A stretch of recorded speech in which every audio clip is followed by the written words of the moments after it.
You've got a job, a decent salary. On paper, you're doing better than your parents ever did. And yet, somehow, you feel more broke than they were. Bills arrive, the money leaves, and by the end of the month, you're wondering where it all went. This is the salary trap, and it's not an accident. The system sells you a story. Work hard, get promoted, earn more, and you'll be secure. And technically, you are. You've got a salary, a payslip, direct debits quietly doing their thing. It looks like prosperity. But notice something odd. Your salary arrives once a month in one clean payment. Your expenses leave slowly in dozens of small ones: rent, council tax, energy, phone, car insurance, fuel, subscriptions you forgot you had. It doesn't feel like spending. It feels like life. That's the genius of it. Let's say you earn £2,000 a month after tax. It hits your account. For about 12 minutes, you feel optimistic. Then the system gets to work. £900 rent, 150 council tax, 120 energy, 50 internet and phone, 200 car costs, 400 food. You haven't bought anything exciting. You've just stayed alive. By the time you notice, most of it has gone, politely, automatically, without asking. The system doesn't rob you, it collects. Now here's where it gets clever. You get a better job, a raise, a promotion.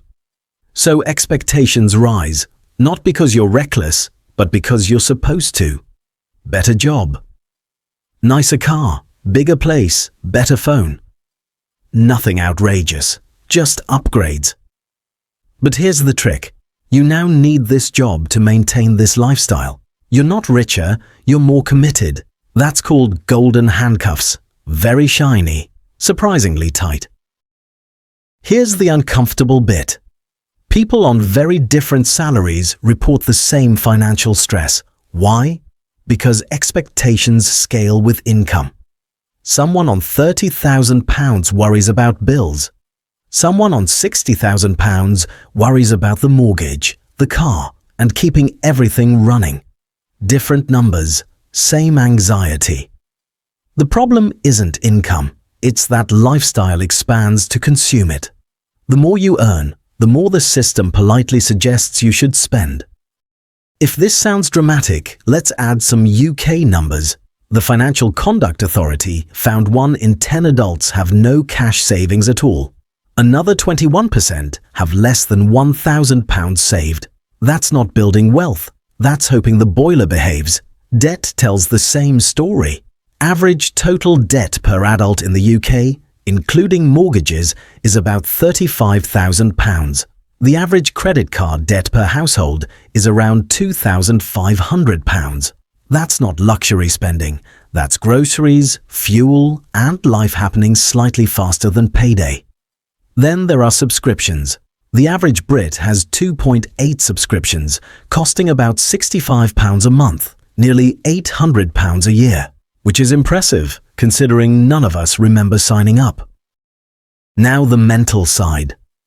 Around 31% of UK adults report anxiety caused by money, and roughly 22% show signs of anxiety or depression.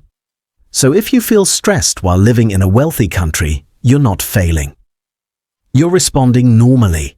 That's the illusion. You can earn more than your parents ever did while having less margin, less savings, and more commitments. Here's the uncomfortable truth. The system doesn't need you rich. It needs you busy. Busy enough to show up, pay bills, upgrade occasionally, repeat. You're given just enough to keep going.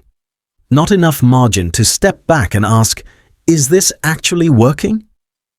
That's why the salary trap doesn't feel like a trap. It feels like adulthood. Freedom isn't how much you earn, what car you drive, how nice your phone is.